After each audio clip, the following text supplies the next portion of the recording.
संधि के दूसरे पार्ट है व्यंजन संधि। व्यंजन संधि क्या होती है इसके बारे में जानते हैं।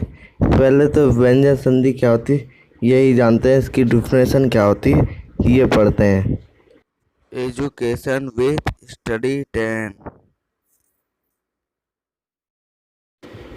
व्यंजन संधि क्या होती है। व्यंजन संधि में स्वर अथवा व्यंजन के मेल से उत्पन्न विकार को व्यंजन संधि कहते हैं। यानी कि स्वर और व्यंजन दोनों मिलके ही मिलने से व्यंजन संधि होती है। दूसरे शब्दों में कहा जाता है एक व्यंजन के दूसरे व्यंजन या एक स्वर दूसरे व्यंजन से मिलता है तो उसे व्यंजन संधि कहते हैं। व्यंजन संधि के उदाहरण के कुछ नियम होते हैं, उन नियमों को ही करना है।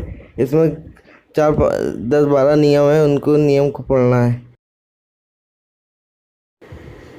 फर्स्ट नियम क्या है इसका, यदि माँ के बाद कोई व्यंजन वर्ण आए तो माँ का अनुवार हो जाता है या वह बदलने वाले वर्ण के पंचम वर्ण में बदल जाता है। यानी कि जैसे हो जाएगा अहम धनकार यानी अहंकार, यानी माँ जो होगा ऊपर बिंदी पे परिवर्तन हो जाएगा।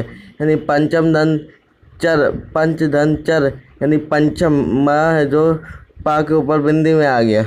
सा सम धन गम यानी संगम, यानी सा जो है सा के ऊपर बिंदी में माँ आ गया। यही फर्स्ट नियम है, जो माँ है वो बिंदी में यानी कि परिवर्तन हो जाएगा।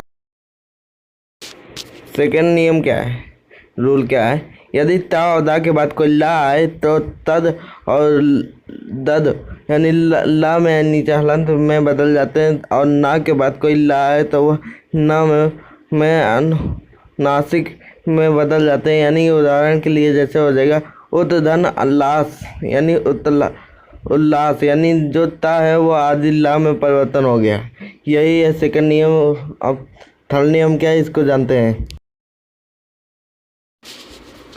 थर्ड रूल क्या है, थर्ड रूल में किसी वर्ण के पहले वर्ण यानी का चा टा ता पा का मेल किसी स्वर या वर्ण से तीसरे या चौथे या रा वा ला में किसी वर्ण से हो तो पहला वर्ण स्वर तीसरे वर्ण में परिवर्तन हो जाता है। यानी कि जो पहला वर्ण है अगर वो तीसरे वर्ण में परिवर्तन हो जाएगा अगर स्वर है।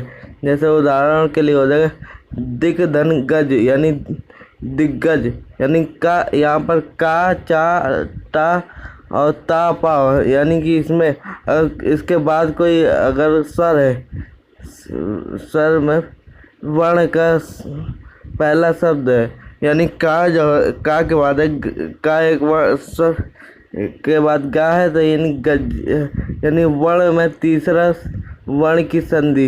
ये पट धन आनंद यानी पटानंद, ये हो जाएगी स्वर की संधि हो जाएगी। यही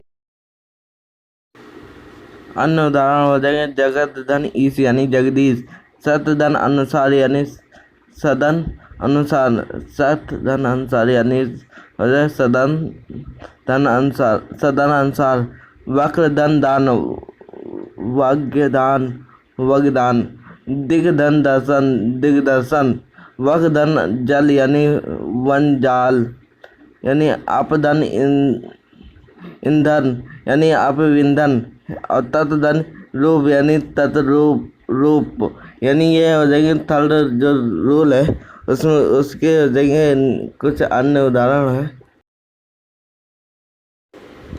फोर्थ नंबर क्या है, का और का चा ता पा के बाद अगर कोई ना या माँ आए तो वहाँ पर का के जगह का चा टा पा मा पा हो आने वाले वर्ण पंचम में बदल जाते हैं। यानी जैसे हो जाएगा वक धन मय वर्ण मय, अप धन मय यानी अम्माय, पष्ट धन मार्ग यानी पण मार्ग, यानी जगत धन नाथ यानी जगन्नाथ, उत धन नति यानी उन्नति, पट धन मास यानी पष्ट मास, यानी कि जहाँ पर का चा टा ता पा मा के बाद ना या माँ आए तो वहाँ पर ये वर्ण बदल जाते हैं। यानी कि जैसे हो जाएगी यहाँ का वा का के जगह माँ, का के बाद माँ आए तो वहाँ पर टा ड़ा के राम बदल गया।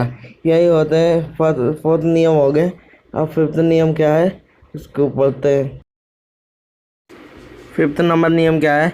स्वर के साथ छा का मेल होने पर छा के स्थान पर आदि चा और छा हो जाते हैं। यानी परिधन छेद यानी परिच्छेद, यानी साला धन छादन यानी साला छादन, आदन छादन, इसका लो आच्छादन। यानी कि अगर छा है कोई स्वर के बाद, अगर स्वर के बाद कोई आ आता है, छा आता है, तो वहाँ आधे चा और फिर छा बनती है।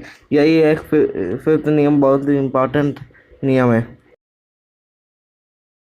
सिक्स्थ नियम क्या है? अगर ता और दा का मेल किसी चा छा से होने पर तद और तद के रूप में चार्ज हो जाता है। यानी जा और छा से होने पर जट, ता और ठा के होने पर पट और डर, और ढा और डा के होने पर डर हो जाता है। यानी जगत धन छाया, जग छाया, जत धन चरण यानी उत धन चरण यानी चरण, सत धन जन यानी सज्जन, तद धन लीन यानी तदलीन। यानी यहाँ पर ये जो लिखे हैं तद और ता और दा के बाद अगर किसी चा और छा का होता है तो ता के रूप और दा में हो जाता है। यही इसका नियम है। अब इसके बाद क्या है? अगर ता और ता का मेल किसी स्वर यानी गा, घा, दा, धा, बा, भा, ला से होने पर तद के रूप में बदल पर दद हो जाता है। यानी ता की जगह अगर किसी स्वर या गा, घा, घा इनके साथ अगर होता है तो ता की जगह दा में बदल जाता है। यानी कि हो जाएगा सत धन इच्छा, सदी इच्छा, सदी चच यानी जगत धन ईस यानी जगदीश।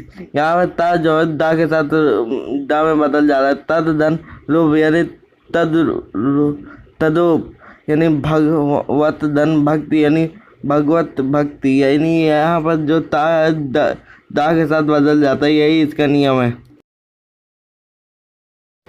अब क्या है? अगर ता और दा का मेल सा से होने पर, तो सा से अगर सीटी वाली सा से होगा तो तद और दा के स्थान पर चा और सा पर छा हो जाता है। यानी कि अगर क्या कहते हैं सा के साथ होगा तो चा और छा सा के रूप में बदल जाएगा। यानी उत धन श्वास यानी उच्छ्वास, सत धन शास्त्र यानी सच शास्त्र। यानी कि जो होता है कि ता और दा के साथ अगर सा का मेल होता है तो आदि चा और छा के रूप में बदल जाता है। यानी आदि चा और छा में बदल जाएगा। यही इसका नियम है।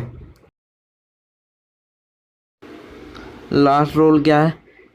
माँ का से माँ तक किसी वर्ण का मेल होने पर माँ के स्थान पर वर्ण वाले का पंचम वर्ण हो जाते हैं। यानी माँ का से यानी का से माँ के बीच में जो वर्ण होते हैं, तो अगर उनके बीच में कोई भी वर्ण आता है माँ में के बाद, यानी सम धन दुष्ट यानी सम के बाद का और माँ के बीच में ता आता है। यानी कि सम और दुष्ट यानी कि संतुष्ट हो जाएगा। जो माँ हो जाएगा वो पंचम व्यक्ति यानी जो उसकी पांचवी रहेगी वही, यानी ता के बाद पांचवी होती है ना, यानी कि ना में बदल जाएगा।